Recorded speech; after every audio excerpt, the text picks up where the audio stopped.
Assalamualaikum warahmatullahi wabarakatuh. Halo semuanya, perkenalkan nama saya Reski Fitra Ramdhani. Saya dari program studi teknik pertanian. Pada kesempatan kali ini, saya akan mempresentasikan makalah yang telah saya buat, yaitu ragam bahasa. Pendahuluan, dimulai dari latar belakang.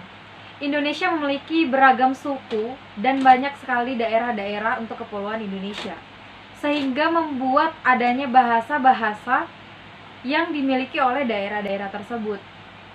Bahasa Indonesia merupakan bahasa persatuan, di mana bahasa Indonesia dijadikan bahasa atau acuan untuk memudahkan komunikasi. Kita sebagai masyarakat Indonesia masih belum bisa menggunakan bahasa Indonesia dengan baik dan benar, seperti mengikuti panduan EYD atau Kamus Besar Bahasa Indonesia. Dengan begitu, pentingnya belajar bahasa Indonesia dan ragam bahasa Indonesia sebagai masyarakat Indonesia yang cinta dengan negaranya. Rumusan masalah, apa yang dimaksud dengan ragam bahasa, apa yang menyebabkan adanya ragam bahasa, dan apa saja jenis-jenis ragam bahasa. Tujuan penulisannya adalah untuk mengetahui apa itu ragam bahasa, jenis-jenis ragam bahasa, dan penyebab adanya ragam bahasa. Manfaat dari penulisan makalah ini adalah yang pertama manfaat teoritis, yaitu sebagai sumber informasi. Untuk manfaat praktisnya adalah sumber informasi ini dapat digunakan oleh seluruh kalangan masyarakat, dijadikan pedoman atau acuan untuk menggunakan bahasa sesuai dengan variasi ragam bahasa. Bahasa merupakan sarana komunikasi. Di kehidupan sehari-hari, kita tidak terlepas dengan adanya komunikasi menggunakan bahasa. Bahasa memiliki bentuk dan variasi yang berbeda, biasa disebut dengan ragam bahasa. Faktor yang mempengaruhi adanya ragam bahasa yang pertama adalah faktor budaya, di mana Indonesia memiliki daerah dan perbedaan kultur sehingga adanya ragam bahasa yang ditimbulkan. Yang kedua, adanya faktor media, di mana media itu mempengaruhi dari segi keformalan kita menggunakan bahasa. Yang ketiga adalah faktor sejarah, di mana daerah memiliki adat istiadat, yaitu biasa disebut dengan bahasa nenek moyang atau bahasa turun-temurun.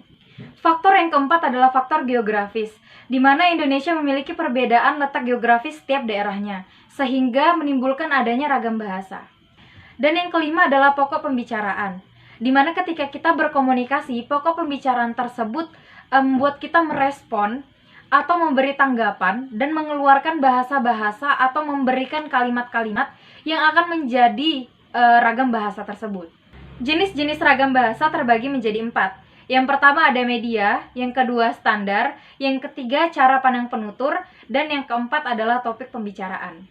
Yang pertama adalah media. Media ini dibagi lagi menjadi 2, yaitu lisan dan tulisan. Lisan dihasilkan oleh organ of speech atau alat ucap dengan memperhatikan intonasi, lafal bacaan, nada suara kita, mimik wajah, dan gerak tubuh. Untuk tulisan itu adalah rangkaian huruf atau kalimat-kalimat yang kita tulis dengan memperhatikan ejaan tanda baca. Yang kedua adalah standar atau kebakuan bahasa. Itu terbagi menjadi 3, yaitu standar, semi-standar, dan non-standar. Yang dilihat dari topik pembicaraan, hubungan kita dengan pembicara, medium pembicara, juga dengan lingkungan. Ciri-ciri dari standar tersebut ini adalah menggunakan imbuhan, menggunakan konjungsi juga, dan adanya kata sapaan atau kata ganti. Yang ketiga adalah cara pandang penutur. Nah, cara pandang penutur terbagi lagi menjadi 4.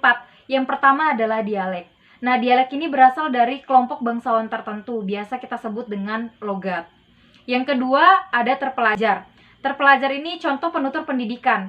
Nah, di mana kita diajari tentang penyebutan dengan yang benar. Contoh kalau terpelajar itu menyebut video, tetapi kalau tidak terpelajar itu jadi video atau film dengan film. Nah, seperti itu. Terus yang ketiga ada resmi. Resmi itu dia seperti perundang-undangan atau peraturan-peraturan yang menggunakan EYD, bersifat eksplisit dan konsisten. Tentunya menggunakan bahasa baku. Terus yang keempat ada tidak resmi. Nah, kalau tidak resmi ini tergantung dengan tingkat keformalannya. Yang keempat adalah topik pembicaraan. Biasa membahas tentang hukum, sosial, budaya, agama, bisnis, atau sains. Nah, itu menggunakan kalimat efektif dan kata-kata yang baku. Ragam bahasa dilihat dari sosial, yaitu norma atau kaidah yang berada dalam masyarakat tersebut. Ada juga fungsional yang melihat dari profesi, lembaga, atau lingkungan pekerjaan. dan jurnalistik. Nah, jurnalistik ini media massa cetak atau media audio, visual audio seperti televisi. Untuk sastra, itu bersifat konotatif, subjektif, kreatif, dan inovatif. Ada juga politik hukum, di mana ragam bahasa itu dilihat dari kebijakan yang dibuat oleh si penguasa tersebut yang membuat kebijakan. Kesimpulannya adalah ragam bahasa adalah variasi bahasa yang dilihat dari pemakaian yang berbeda-beda, lawan bicara, medium bicara, atau topik yang dibicarakan. Yang kedua adalah ragam bahasa yang dilatar belakangi oleh sejarah, budaya, maupun letak geografisnya. Yang ketiga, ragam bahasa memiliki jenis-jenis yang dapat dilihat dari cara komunikasi, penutur, maupun topik pembicaraannya. Oke, terima kasih teman-teman. Sekian dari saya, semoga bermanfaat. Kurang lebihnya mohon dimaafkan. Wassalamualaikum warahmatullahi wabarakatuh.